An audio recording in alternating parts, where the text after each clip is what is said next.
Social media వేదికగా TDP, Janasena మద్దతుదారుల మధ్య వారు కొనసాగుతుంది. ఇదే సమయంలో ఈ వివాదం పైన బీజేపీ అధినాయకత్వం ఆరా తీసినట్టు సమాచారం. పదవుల విషయంలో చర్చలతో పరిష్కరించుకోవాలి కానీ కూటమి ఐక్యతపై ప్రభావం పడేలా ఉండకూడదని బీజేపీ అధినాయకత్వం చెప్పినట్టు తెలుస్తుంది.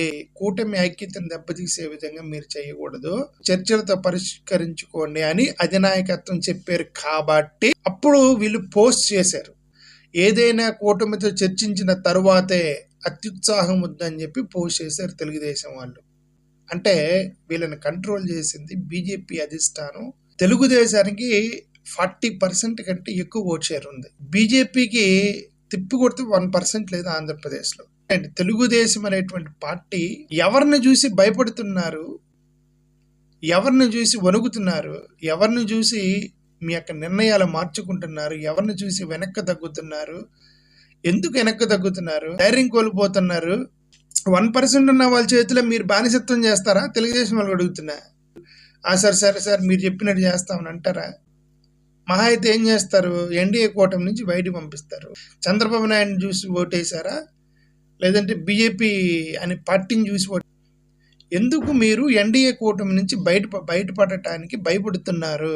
పవన్ కళ్యాణ్ తగులుకున్నారు, పవన్ కళ్యాణ్ బూతులు తిడుతున్నారు, పవన్ కళ్యాణ్ని జిలేబీ బ్యాచ్ అన్నారు, ఏదంటే అది విపరీతంగా తిడుతున్నారు. కానీ బీజేపీ అధిష్టానం నుంచి ఒక చిన్న మెసేజ్ రాగానే భయపడి ఇదిగోండి మేము కూటమిలో చర్చించుకొని చేస్తాము, మీరు ఎంతవరకు ఫుల్ స్టాప్ పెట్టండి, అత్యుత్సాహం వద్దని చెప్పేసి.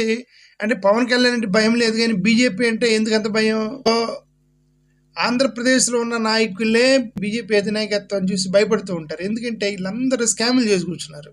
స్కామ్లు వాళ్ళు ఏంటంటే బీజేపీ వాళ్ళు ఏంటంటే ఎవరైనా స్కామ్ చేశారంటే అది వీక్నెస్ పట్టుకొని కుతికి నొక్కుతూ ఉంటారు, చల్లగా నొక్కుతూ ఉంటారు.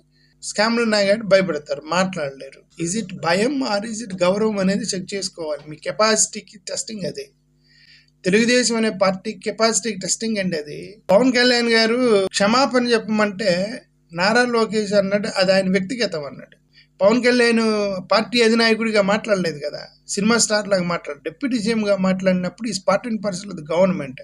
When Pawan Kalyan is part and parcel of the government, and how can Lokesh say that it is his personal opinion? అతను అవమానం భరిస్తూ వీళ్ళతో పోతున్నాడు. ఇప్పుడు వాళ్ళ అవమానాన్ని భరిస్తూ ఉన్నారు, వీళ్ళు భయపడుతూ ఉన్నారు. వీళ్ళిద్దరిని కంట్రోల్ చేస్తుంది ఒకరే. 1% కూడా ఓట్ షేర్ లేని వాళ్ళు వీళ్ళని ఇద్దరిని కంట్రోల్ చేస్తున్నారు.